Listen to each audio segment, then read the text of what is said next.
Hey there. Thanks for tuning in. You ready for another episode of my Bigfoot sighting? Alright then, let's do this.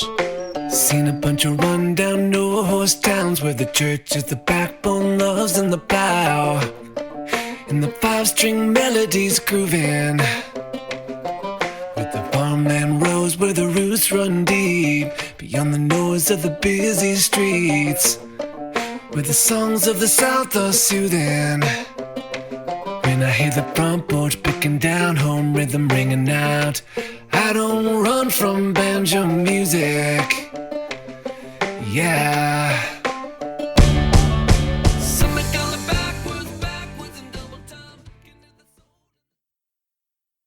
My Bigfoot sighting started when I was 6. My name is Sonya, and I live in East Tennessee, and I live near a family of Sasquatch. I have my whole life. And my first sighting when I was 6, me and my sister were playing by the creek, and we'd seen one, and we'd went inside and told my mother that, we had seen this big hairy man beside the creek, and he was watching us play. And she was like, oh, no, that you, you didn't see anything. That was just your imagination. Go back outside and play. And me and my sister continued to see it. And we were just like, well, that's just what imagination is. It's just something that's in the woods. It's just something that you think you see, or maybe that I don't know, maybe you share those, things that you see in the woods with your sister. So it was weird thinking that, for a while that it was in my imagination. And then as I got older, my dad, we told my dad, about the things we were seeing. And my dad, he's always been really curious because his great aunt used to talk about the big gray thing when he was a kid. And she used to talk about the big gray thing would eat out of her garden. And a lot of people in the area where she lived would cite this thing, and they called it the big gray thing. And that was this is near Knoxville, Tennessee, where my dad grew up. And so, my dad always was really curious about, what was out in the woods. He'd spent a lot of time out in the woods, and he had heard things, and, he'd seen some things, but never really sure of anything. But, when me and my sister started telling him about the hairy man that was in the woods, he was curious. So fast forward a few years to when I was 12, we didn't really have anything happen between me and my sister seeing it a few times in the woods when we were real little. And then when I was 12, I'd been at a softball game, and we got something from the bake sale, and we left it in the truck. And my dad was like, go get that stuff out of the truck. And I was like, okay. And I go out on the porch, and we had dogs, outside dogs, farm dogs, that weren't scared of anything. And these two particular dogs were on the porch whining that night. And I'll never forget, because I walked out and I was just like, that's weird. They're not acting right. The dogs aren't acting right. And I made it on down the steps almost to the truck, and something screamed in the woods. And when I described the scream, I sat with Sasquatch since then, and I've still never heard them make this particular noise over and over again. But also my sister does animal impressions, and she does a lot of just weird animal calls outside. So that summer, something showed up and was answering my sister back, and it was screaming. And the scream, it sounded almost like a dying jackrabbit and a howler monkey. That's the only way I can describe it. And it screamed so loud when I walked outside that my dad came out behind me and was like, what was that? And I was like, I don't know. I was frozen in fear because I'd never heard anything like that, and I'd never heard them make that noise. But at the time, I didn't know it was them. But me and my dad went inside, and at the time he had a handheld spotlight, and he grabbed that, and we grabbed our gun, and we went up to the edge of the woods, and the thing was still screaming. It sounded like it was just right there at the edge of the woods, like you should be able to see it, but you couldn't. We turned the light out, and we stood there for a few minutes, and you could hear it walking away on 2 feet. And that was our first real experience with them, knowing that it was something, and whatever it was on 2 feet, and it was walking away from us. And So after that whole summer, we spent a lot of time outside. We used to sleep on the trampoline. This thing would sit outside and just, my sister would scream and it would scream back at her. It would walk around the woods and scream at us at night. And, you know, even at being 12 years old and just thinking, oh my gosh, you know, that could be Bigfoot, and this, you know, thinking that's what it was, but never really seeing it. But remember seeing it when I was a kid, you know, and putting the two together, like, okay, they're real. Well, for years I sat in the woods, you know, and, you know, we'd have something, you know, throw stuff at us in the middle of the night. There have been a couple of times where we would leave the windows open at night, and if you could hear something walk by the window and it would stand there, and it would you could just hear it breathing, and it would just like it. And I still have a fear of windows, even though I know that's what they are, and I'm not scared of them. I still have a fear of windows because of it, just because it's creepy. But for years, we'd have just little things happen. Just, you know, walnuts getting thrown at us or rocks getting thrown at us. Never hit us. Always, you know, land around us or whatever. They would throw them on top of the house. We had a tin roof. They'd throw rocks on top of the tin roof to get us to come outside. Just little things like that through my teenage years. So when I got into my 20s, I started to sit in the woods with them. And not very often. I chose a gifting spot. I started taking apples out there. I realized that they didn't really like bought eggs. They like eggs, but I never had any luck with them really eating like the store bought eggs. So we had farm fresh eggs, like they would eat them, and I would take them apples. So we had a little gifting spot that we'd trade back and forth, and that went on for years. And I'd still seen I'd find footprints everywhere. I would find what I know now are glyphs. I would find like little tree markings, and I would find I know these spots that they would sit in, and I would go to those spots, you know. And we had our one gifting spot, but we had these other standing spots where I knew they would stand at night, and I started going to those spots. And when I would go to one spot, you could see the other spot where they would stand at. And I would go to that spot and look up. And I found a trail to go up the mountain and found a spot up there to sit in. And I would go up there at night and I would sit. And that's kind of like how it started, with like having this connection with them. Like I would just go and sit and kind of wait for them to, you know, either show up or they didn't. Sometimes, you know, they're not always there. I know they have like a track around the mountains where they live. So, you know, but on nights they were there. I know there's at least 10 or more in the family. There's a main male Sasquatch, and he's the one that I've been seeing since I was a kid. And he was like, I think he's not exactly the dominant Sasquatch, but he is like the alpha male. I guess the female runs the tribe or the clan, you know, here, and she's white, and she's the older mother is what I call her. She's white, she's gray, and I think to myself, and now that I've seen her, I think to myself, you know, maybe that was the same gray thing, the big gray thing that, you know, my dad's aunt seen as a kid, you know, or there's just, you know, a couple gray ones in the mix. They're not all brown and dark and like reddish in color. Most of the clan she's gray. Most of the rest of the clan are a dark brown or a dark red color. But yeah, so like I said, in my 20s, I started sitting with them and sitting in the woods, and that's how they started showing themselves. And then I realized at certain spots in the woods, especially at active spots, they have watchers during the day that would watch. They would, because you could see the whole valley, you know, from these different spots. And I realized that they were sitting there, and you would find these little piles of like sticks just broken up into pieces, and like pieces of bark off a tree that just been like slowly peeled. You know, like if you were sitting there twiddling your thumbs and you didn't have anything else to do because you were supposed to be watching the valley.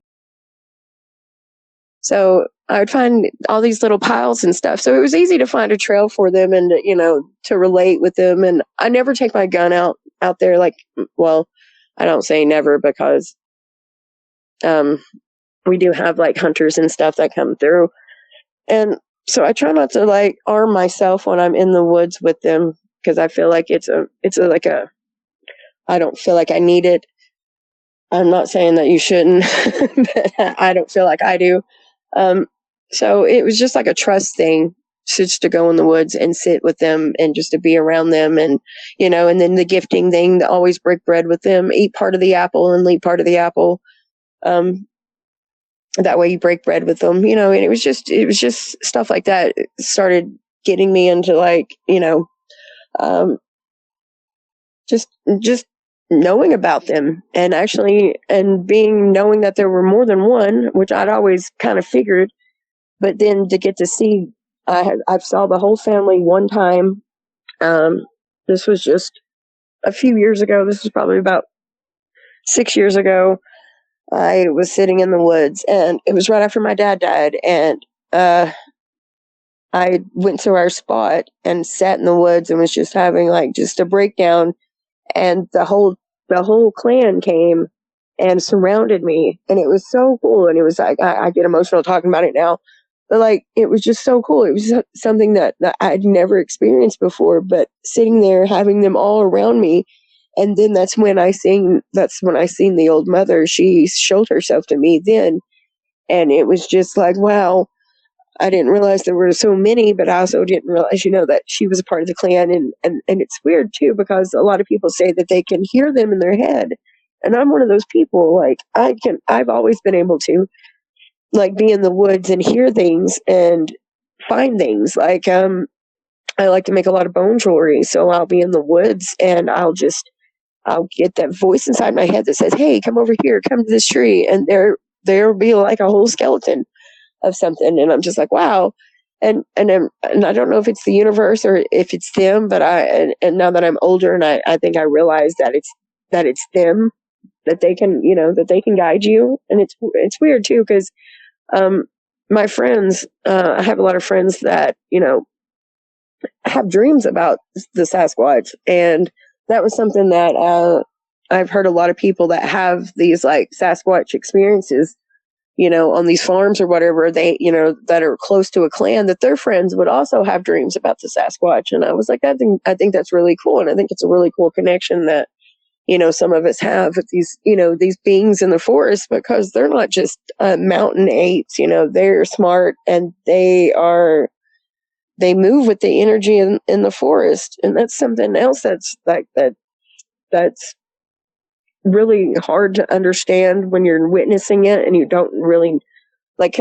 For a long time, I didn't really watch a lot of other people's experiences, and I didn't watch a lot of the the Bigfoot shows on TV, because it kind of dulls to what to expect. You don't know what to expect, and I kind of want to go in with a fresh mind anytime I'm in the woods. I kind of want to experience something without somebody else's opinion of what it was supposed to be, I guess. So sitting with them being older now, sitting with them, like learning about glyphs, that's something that I've learned in the last few years, which I had found all the time.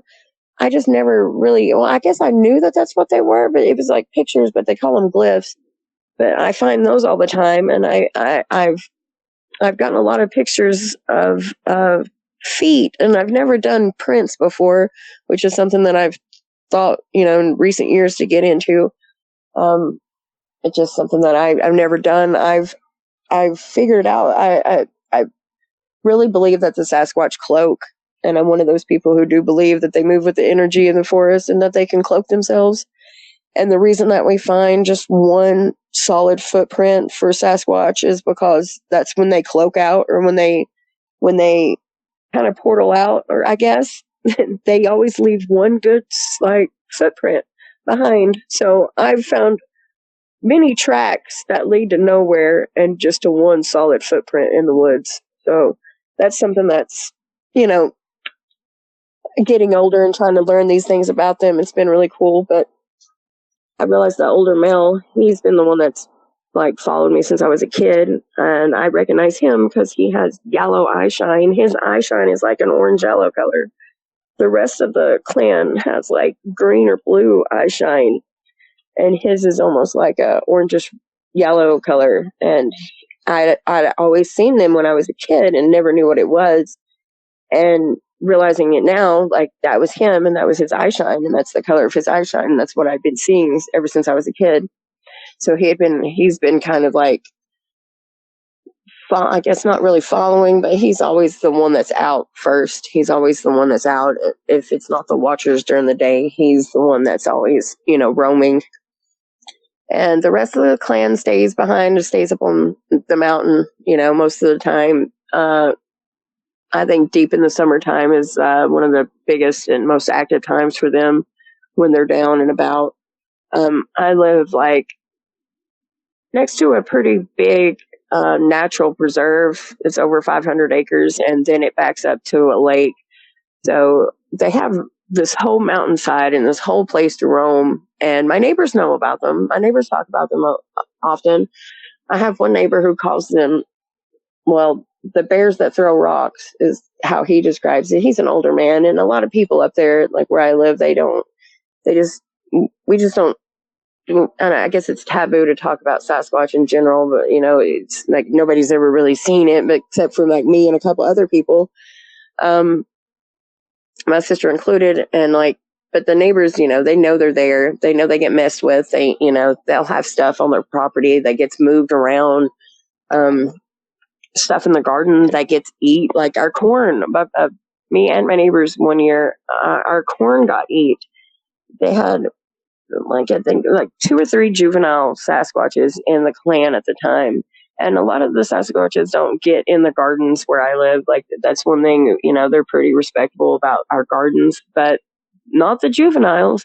The juveniles came in one summer and ate mine and my neighbor's corn, and we only knew that it was that.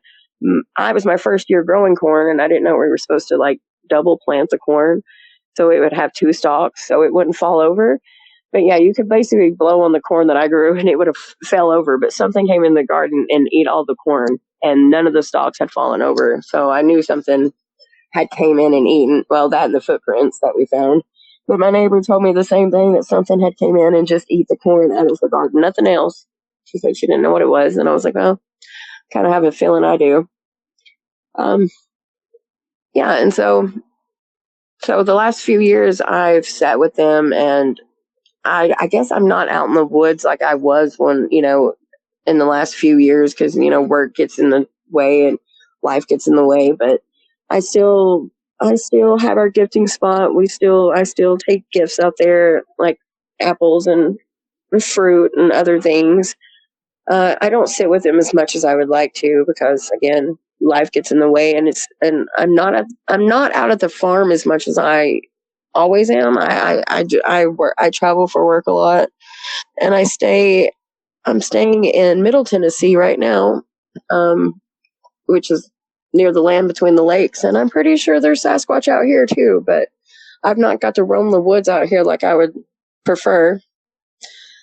So I've had a lot of people ask me if I've ever had if I've ever actually touched a Sasquatch. And a couple of years ago, there were our neighbors run their coon dogs. They usually run their coon dogs right up on the property line, and I could hear their dogs and stuff. And sometimes their dogs get on our property. We have livestock and stuff, chickens and goats, and we have other dogs. So my sister's boyfriend at the time comes and gets me, and he was like, "Hey, will you come walk with me? I think they're running their dogs. I'm not sure. It sounds like they're on our property." And I was like, "Okay, I'll come with you." So me and him, we have this thing where we walk in the woods with no flashlights, because if you turn your flashlight on, everybody knows where you are if you're trying to sneak through the woods. So we get up to the trail, and we get up to the top of the trail, and he goes one way and I go another way, because I'm going to go and head them off, I guess, and just to see where they are, because if I go to one side of the property, you can kind of see the trail coming up just to make sure they're on their side.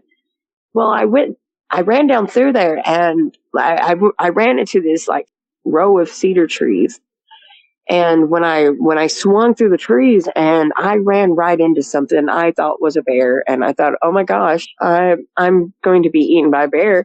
I ran right into it, and immediately it just grunted, and I was like, oh my God, it's a bear. And then my dog ran up, and my dog ran up. We have one big farm dog. She makes this certain noise when she knows the Sasquatch are in the woods. Like she like makes this grunt snort noise, like she knows like it's them. And it's just this weird noise. So she made that noise, and immediately I was like, oh, she's not scared.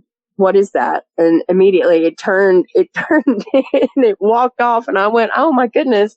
I ran face first into a Sasquatch and had no idea that, what had happened. And I was like, I was shook for a minute because, like I said, honestly, I thought I had ran into a bear, but I realized that it wasn't a bear because the way the dog acted. And I just stood there frozen, and sure enough, here I am standing there just like, I just, again, I was kind of just frozen because I was like in shock that it happened. And my sister's boyfriend came at me, he was like, what was that? And I was like, you're not going to believe me. I was like, I ran face first into a Sasquatch. And I was like, and I said, I thought it was a bear. I was like, he was like, he goes, I heard you go, oh. I was like, yeah, sorry, this is the noise I made when I thought I'd run into a bear. He was like, yeah. So yeah, and I'm pretty sure it was the big male Sasquatch that I had run into, and I don't know, like he allowed me to run into him. Otherwise that wouldn't have happened. He must have just been standing there, and I came around the corner and ran through the woods so fast. That's what I get. And I'm sure my neighbors have trail cams and stuff, but watching me sneak through the forest is not sneaky at all. I was on the phone with a friend a couple of years ago, and I was outside. It was storming, and I was looking outside my window, and I had the video, we had the video chat on, and he was in the window, and he was like, what's in the woods? And I was like, what?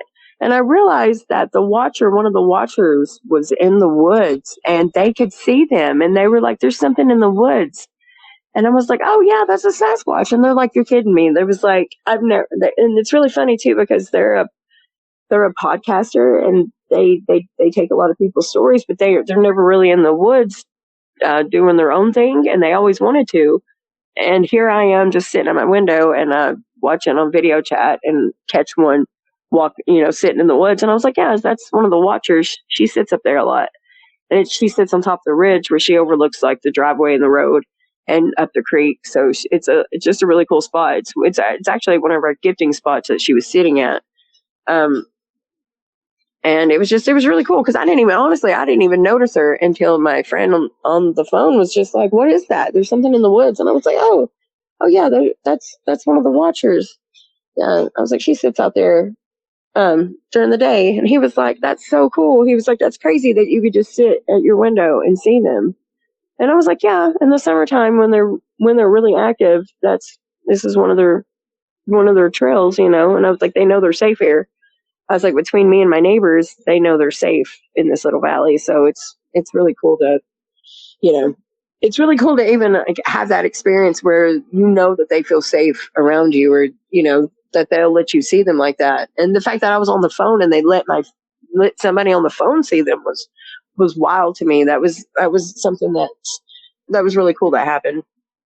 No, I think if you're my friend in general and you go to the property with me, I think all my friends that have wanted to have an experience have had an experience. I don't take people out there for a shock factor. I don't take people out there to traumatize them, because I realized real fast that you can traumatize your friends, and it's really not funny. It's really not funny to have your friends scared of the woods or scared of what's out there. Not everybody's going to be as receptive, as I am to see these things, because I'm really interested, and I'm one of those people. It's not really seeing is believing. I realized it's more like believing is seeing, because the more you believe, the more you see, and it's crazy how that happens. But you can also, you can traumatize your friends. So I don't try to bring people out to the farm that who who don't want to have an experience, we won't even mention it. Like I have certain friends who just will not talk about it at all, and we just won't mention it if you're at my house. So it's and my mom's actually kind of one of those people too. Again, the first time we saw one, me and my sister told my mom, "Hey, this is there's a hairy man out by the creek watching us play." She was just like, "That's your imagination," and you're like, "Okay." But I realize now she'll tell you now that she knows they're out there. She knows they're there. She just pretends that they're not because it's easier for her to get. Me and my sister we have separate houses on the property, so to get back and forth at night on the property, to go outside at night and be comfortable, she pretends that they don't exist.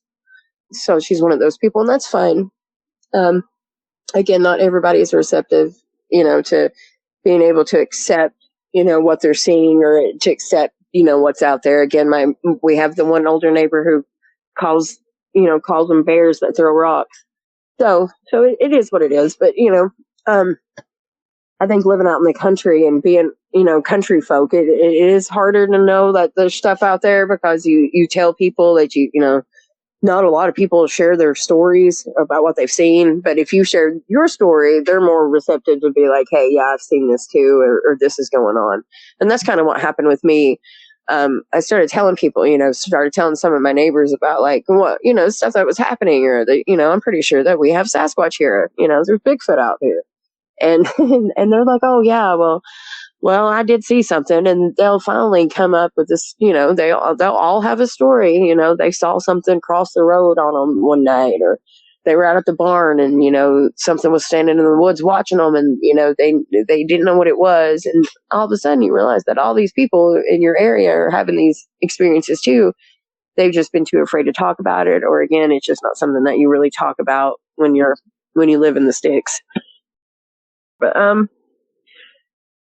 so a few years ago, I had a friend at the house, bless her heart. Her and her brother spent a lot of time with me at my house, especially after my dad died. And we were having stuff like, stuff was messing with us. But I realize now that, again, the Sasquatches at the time, they had like 3 juveniles. And this is that same period of time where I had my garden. And my friends were staying with me. And we were out one night. We just got home. We were loading the car or unloading the car, one or the other. And I have Chihuahuas, and I have at the time I had a 3-pound tiny blonde Chihuahua. She was, again, she's like 3 pounds. All my dogs turned and ran up on the porch. No clear reason. Just me and my friend sitting here talking. My friend was actually on the phone, I think, with, her girlfriend, and they were breaking up. So they were in like this crying, screaming fight on the phone. And she's on the other side, she's like, she gets off the phone and she's still crying. And I'm just like, "It's going to be okay, dude. Whatever. You'll find another girlfriend." And from the woods, you can hear something making fun of my friend crying. And we both kind of stopped, and she stops crying. She's still sniffling. She's like, "What is that?" And I was like, "I think something's making fun of you." And she was like, "What?" And she's like listening again, and the thing starts to make fun of her again, crying. It sounds like her crying, and I start to laugh because it's funny. And she's like, "That's not funny." And she kind of like laugh cries, and it immediately mocked her laugh crying. And which made us both like start kind of laughing. And she came around to my side of the car, and I was like, she knew it was the Sasquatch because she's been to my house before. And she was like, but she's never had them like actually, I guess, interact with her. She's definitely been like, I'd go to feed my pigs at the barn all the time, and she would come with me, and the Sasquatch would follow, and they would do the thing where they walk with you, and you could hear them walking with you, but as soon as you stop, they stop. And that was the only other experience that she had. So she comes around to my side of the car, and she's like, laugh crying, because she's like, "It's making fun of me." And I was like, "I told you." I was like, "It's probably tired of hearing him cry." I was like, "It's probably just trying to make you laugh, make you feel better or whatever." And about the time I said that, again, my other dogs had already ran up on the porch, except for my 3-pound Chihuahua. My 3-pound little Chihuahua turns and runs directly towards the bridge, which goes over the creek, which on the other side of it was where the noise was coming from. And here she goes, run right towards the bridge. And about that time, one of the Sasquatches comes across the bridge, waving its arms and making this like funny noise, kind of like if just like if somebody was trying to mess with you, I guess. My friend Kyla, she was standing there with me. She was just like, oh my God. And my little bitty dog here's running right towards it, and it runs into the woods and was gone. And I was like, all right, that's probably one of the funniest experiences that I ever had with the Sasquatch and a friend being there, because they were totally making fun of her crying. And and honestly, it wasn't funny that she was going through what she was going through, but it was funny because she was out there on the phone, and then they started making fun of her immediately, and she was crying about, and then immediately it was funny because these things made fun of her, and she immediately felt she wasn't sad about her girlfriend breaking up with her anymore. She was just like sad about or she wasn't sad at all. She thought it was funny. She like called her friends and was like, oh yeah. She's like, I was up here and I broke up with my girlfriend, but then the Sasquatches started making fun of me. So I was like, yeah, I guess I try to make her feel better, but that's, I think that's one of the funniest stories I think I have as far as like Sasquatches and friends go. The other people have only ever experienced either like my cousins. I had a couple of cousins that lived with me, and they had experiences. They were living with me, I think, when I was like 12, and they when the screaming started that summer, and so they were there when that happened. And as they got older, they still come up to the farm. And my cousin, we had a couple different things happen when he was there at the house. And again, it was at the same time right after my dad died, and it was right after like they had these three juvenile Sasquatches, which is crazy how much stuff like the juveniles actually get into when they're around. Like and over the years now, I realize that it's been mostly them doing any of the messing around. It's definitely not the other ones. So anytime that anything's being like thrown or like just messed with, I just know that they have juveniles, which is cool because they usually keep the little ones up until they're so big. So when they're messing around with stuff, they're big enough to be out and about. And there's never more than like three is the highest number I've ever seen of juveniles, and that was just at one time. And the rest of the time it's either one or two. But my cousin was there, and something was messing with this, and we were like, I knew it was them. They had been down on the other side of the creek, and they were like just like throwing stuff and making noises, and then throwing stuff and making noises. But they weren't really being they weren't really hid about it. You could definitely tell that they were on the other side of the creek and where they were. And my cousin was down at his van, and he had the van door open, and he'd walk around to the other side and was getting something out of the other side of the van, and something ran across the creek and came up and slammed his van door shut and ran back across the creek. And he was like, I was standing on the porch watching the whole thing, and he comes up and he was like, did you see that? Did you see what happened? He's like, there was a little one. He said, and it came and run over and it slammed my van door shut. And I was like, yeah, I totally saw you. I totally saw that. I was like, I told you they've been like messing around. I was like, I said, I told you, I think it was the little ones. But about that time, he's telling me like, that was crazy that it actually ran that close to him and was that close to him. About that time, something screamed up in the mountain. When I say I never heard those screams again, that was probably a lie. This thing screamed, and you could tell it was like mad scream. Like it was just like whatever. And immediately the little juvenile Sasquatches immediately went right back up the holler and didn't hear nothing for the rest of the night. So I had in my mind, I had a feeling that they weren't supposed to be out there doing what they were doing, and they'd snuck off or whatever. And yeah, so somebody had come to look for them. And as soon as that thing screamed, the crickets stopped, the frogs stopped. I mean, it sounded like the creek had dried up. It was so silent outside. But yeah, you could just immediately see all three of those Sasquatches all run up the mountain and go right back to where they were supposed to be. So that was pretty cool. And it's funny too, because a lot of my experiences are just me by myself outside, just listening to them. And like I've figured out a lot about like the tree knocks and stuff that we hear. A lot of the time they're not tree knocks. A lot of the time they're just using their mouth, and they're making these like popping and clicking sounds that sounds like tree knocks. Not saying that they don't tree knock, because they do. They rock knock too. But a lot of the tree knock things that we think we hear are actually just them using their mouths. Yeah, so it's really cool. So a lot of the time, if you go outside and if you click and pop, if you can make popping noises, which I don't recommend a bunch of people going outside making a bunch of noises to creatures they don't really know that much about, but a lot of the time you can get answers back. Like, I tell my friends, if you go outside and you hear if you hear the knocks, if you like click back at them, use your mouth and like kind of knock back at them, and a lot of the time they'll knock back and you'll know it's them. I think sometimes we use that same method, like when I go outside and I wonder if it's them, because I know they know I'm there, because as soon as you're outside, they know if they're out there, they know you're out there. Same thing with the woods. As soon as you walk into the woods, if there's a family of Sasquatch there, they know you're in the woods. They know you're there already. Most of the time.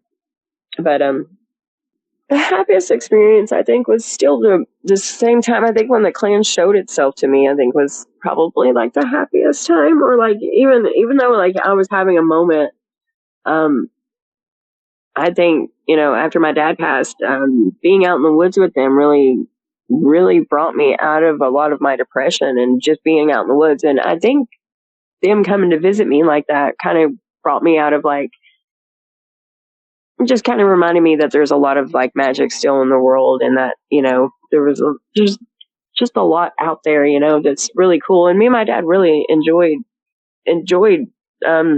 Sasquatching together, because it was something that we figured out real quick what it was, and knew that it was out there, and then knew that they were even around where we live, which was really cool. But sitting out there and like I said, find a tree and sit there with your back to it and sit in the woods. That's the best way to bond with these things, just to sit and not be scared. And that's the thing about, like, I can't imagine being a creature for like years and years being in the woods, and every time something saw you, that it was scared instead of like, you can imagine like kind of energy that brings all the time. So it's really kind of like, in a way, it's kind of sad when you think about it, that every time, a lot of people see these Sasquatches and people are immediately scared, and they can feel that. They can feel that you're scared, and so it's just one of those things. It's just like, anytime I go in the woods, I try not to be fearful of whatever's out there, and that's another thing. It's really hard to sit in the woods at night and not be scared of stuff. It really is. And it's something that I've had to practice. But as soon as the fear washes away and you're not scared, and already being able to go out into the woods with no gun, no flashlight, whatever, and sit just by yourself like that is already, you're already stripping yourself of a lot of the fear.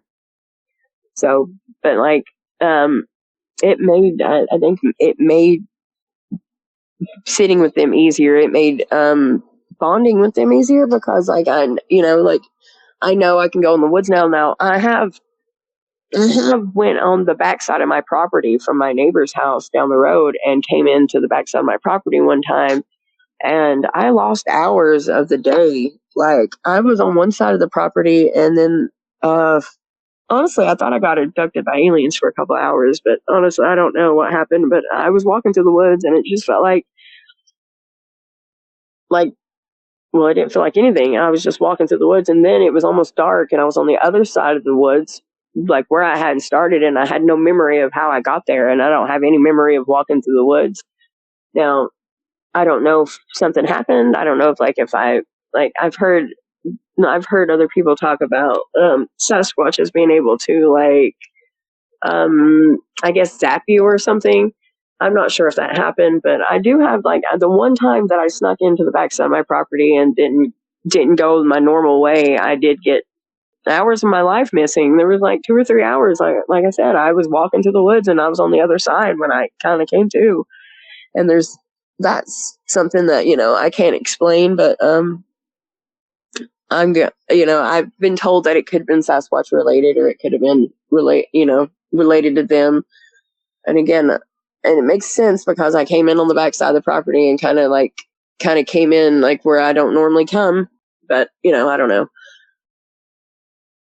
Now, like if I know if you have kids or if you have small children, most of the time, like if you're near where like Sasquatches are and kids can yell, about 100% of the time, if the Sasquatches are out and there's kids yelling, they'll answer back to the kids, especially if you're trying to like, call them or whatever. No, like my nieces and my nephew, my niece, since she was little, she's always been able to like, she's like her mother, it's my sister's kid. So she makes these like noises and she always gets answered. So anytime she's out in the woods, she always like screams. It scares her brother a bit, but like she's 16 now.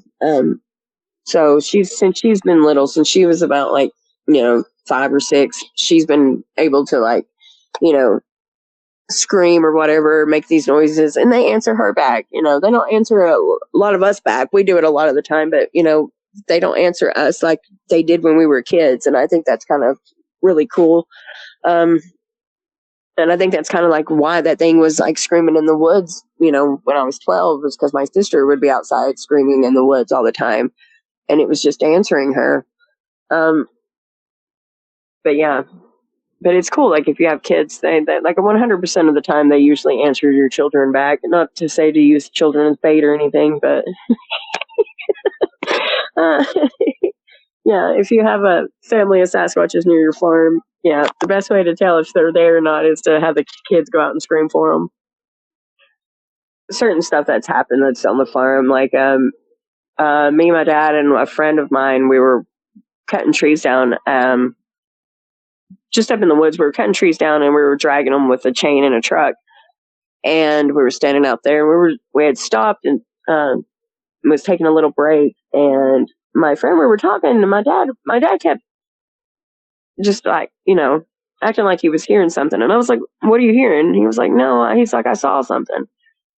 And I was like, "Oh." And I was like, "What did you see?" And he was like, "Well, I'm not sure."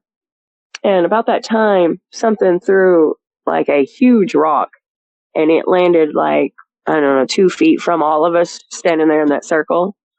And my friend was like, "What was that?" Something just threw a rock at us. And yeah, me and my dad were like, "Oh yeah, there's Sasquatch in these woods." And my friend was like, "Are you serious?" He was like, "It threw a rock at us. He wants us to leave." I was like, I don't really, if he wanted to hit us with the rock, he could have. I was like, I think he's just letting us know he's there. I was like, my dad's like, "Oh yeah, he's been out here the whole time we've been cutting trees. I think he's just messing with us." And my friend was just like, "No, he wants us to leave. He wants us to leave now." And I was like, "I've lived out here all my life, buddy. I don't have nowhere to go." Like, yeah, so I've definitely had some of my friends had like been freaked out by them. But again, I try to explain to my friend, if he wanted to hit us with the rock, they definitely could have. They have great aim. That's something that they're really good at. I have been walking with a friend who got hit in the face with a hickory nut. And we were walking out in the field, in the middle of the field, and it hit him square in the face. And he wasn't like, and he's not my friend now. So he's not totally, they weren't totally wrong about, I think, hitting him in the face with the hickory nut. But I think he's the only person that ever actually got hit. I've been hit one time. But again, I think it was the juvenile Sasquatches at the same time that all was going on. It was the only time I've ever been hit. But, I mean, there's been other times I've been with other friends and stuff and seen like I don't know. There was this one time, me and 2 friends were going walking, and we decided to walk up the road. And at the time, they were building like this natural burial preserve beside my house, and they just made the road for it, and that's all. And I was like, "We can walk up there, it's the middle of the night." Well, we get up to the top of the road or the top of my driveway, and we hear a dog barking, and it's like behind my neighbor's house. And I was like, "Oh." So I hollered for the dog, just not really thinking much of it. I hollered for the dog, and the dog came, and it was just somebody's random dog. Comes up to us, comes and starts walking with us. We're like, okay, so we got this random dog walking with us. That's cool. I'm glad it's a friendly dog and I didn't just accidentally call a mean dog to us. But we get walking up the road and we get up to where they've dug this road out for this burial reserve. And we get halfway up the little gravel driveway and the dog lays down in front of us and starts to whine. And my friend was shooting Donnelly. She was like, I don't think the dog wants us to go any further. And I was like, oh, well, that just makes me want to keep walking.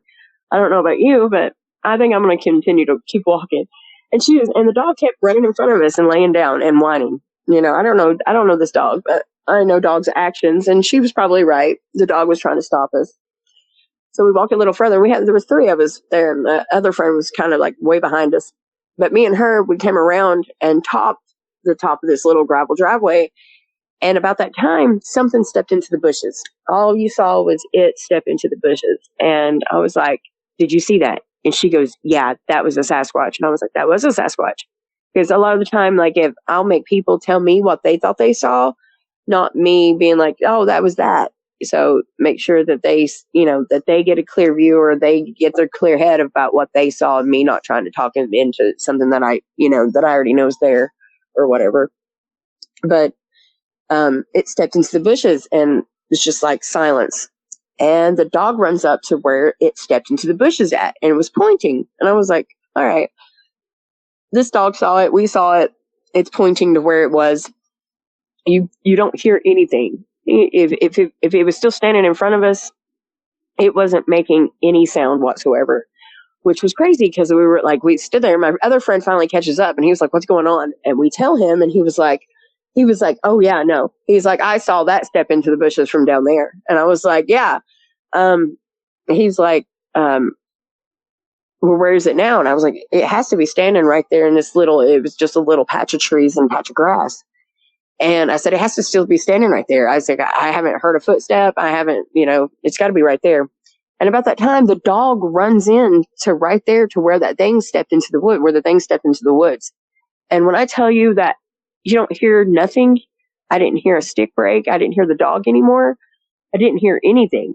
None of us. It was just so weird and so it was like the dog stepped into just like nothingness and was gone. And we were like, we started calling the dog, nothing, didn't know what to do. So we turned around and left.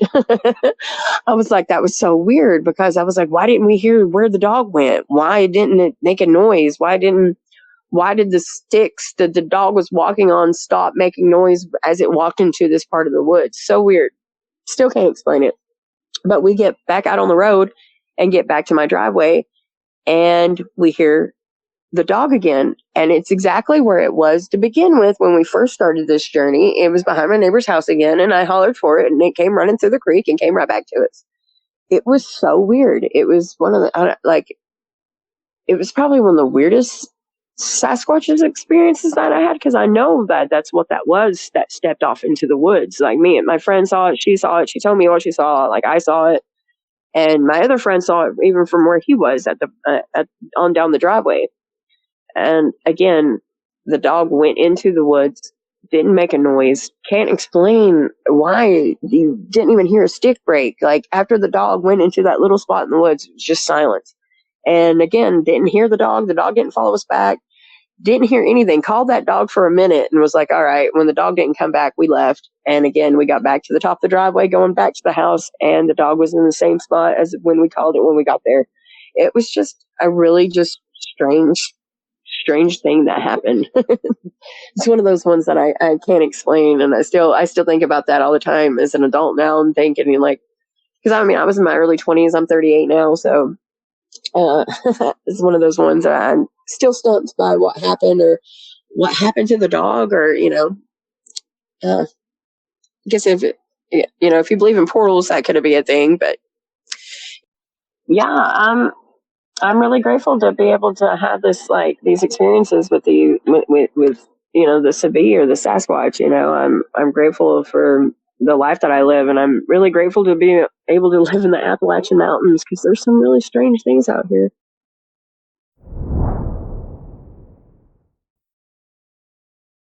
My Bigfoot sighting happened outside of Fox Creek, Alberta, Canada. My name's John. I'm from Rockview County, Alberta. My sighting happened in 1991. I was working in the oil fields up north.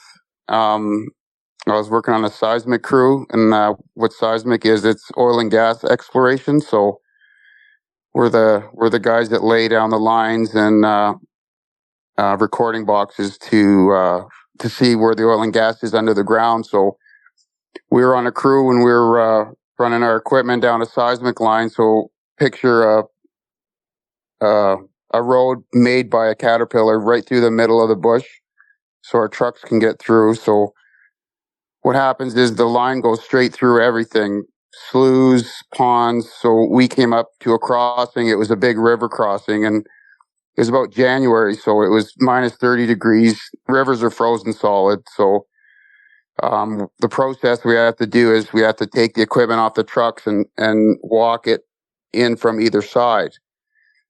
So when I was done, I ended up on the other side of the river, and I jumped in one of the trucks to head back around. So, up north in the bush, there's very few roads and very, very few bridges. So to swing around back to where the other guys were was about an hour drive. So we were driving through the bush, and everything's white, and it's dark out because up in Canada in the wintertime, it's pitch black from, 4:00 in the afternoon till, 8:00 the next morning. So it wasn't nighttime, but it was dark. So anyway, so the moon was out, everything was covered in snow, everything was white. So we were coming across a bridge, and I was in the passenger seat of this truck, and it was a pretty long bridge. And the moon was out, so you could see everything plain as day because everything's white from the snow. So I was in this truck, and I was looking from the passenger window down to the river. And what I saw was a very massive being walking like a human, but it wasn't really walking. It was like marching. It was taking very long strides and swinging its arms. And I was stunned. Like there was somebody with me in the truck, but I couldn't talk because I couldn't stop staring at what I was seeing. So I just kept staring at it out the window. And it was walking like a human, but it was walking in long strides, swinging its arms. It was very large, and it was black. And once we crossed the bridge, I kind of snapped out of it, and I looked at the driver of the truck, and I said, I just saw Bigfoot.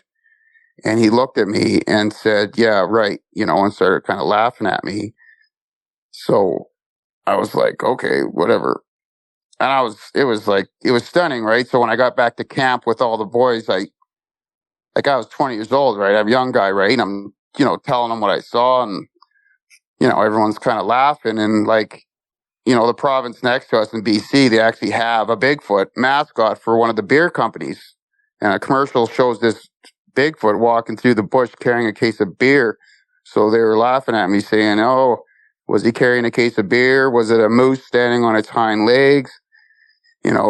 So I just took it and just whatever. And I never really told anybody. So I just wanted to get my story out because I'm a person that doesn't believe things unless I see it. And yeah, what I saw was, it was unreal. And it'll stick with me forever now because that's my story. Well, that's it for tonight's show. If you've had a Bigfoot sighting and would like to be a guest, please go to mybigfootsighting.com and let us know. Thanks for listening. Have a great night. Seen a bunch of rundown no-horse towns where the church is the backbone, loves in the plow, and the five-string melodies grooving, with the farmland rows where the roots run deep, beyond the noise of the busy streets, where the songs of the South are soothing. When I hear the front porch picking down, home rhythm ringing out, I don't run from banjo music. Yeah, the sound of a memory brings me back to the bluegrass playing beating on my dad's 8-track. He's pick up, man, had been through it. Getting through the day on scrugs and skags, bucking eight bales to those Tennessee jams. There's no other way that I'd do it. When I hear the front porch picking down home rhythm ringing out, I don't run from banjo music. Yeah. Something coming backwards and double time. Getting to the soul and the drumming low Kentucky style. Those are the anthems drumming out, country boy living. When I hear the front porch picking down home rhythm ringing out, I don't run from banjo music.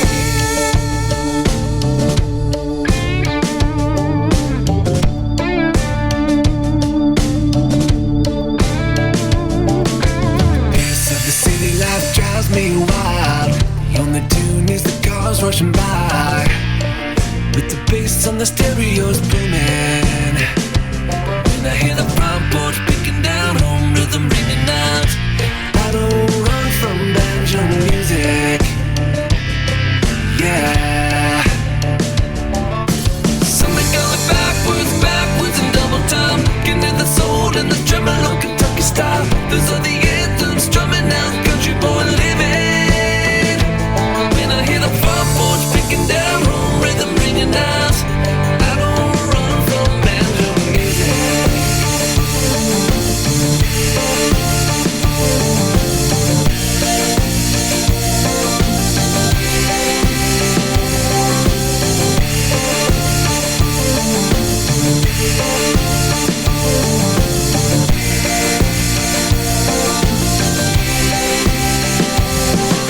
Something going backwards and double time. Getting to the soul and the drumming low Kentucky style. Those are the anthems drumming out, country boy living. When I hear the front porch picking down home rhythm, ride chicken porch swing, mama's best sweet tea kind of sound.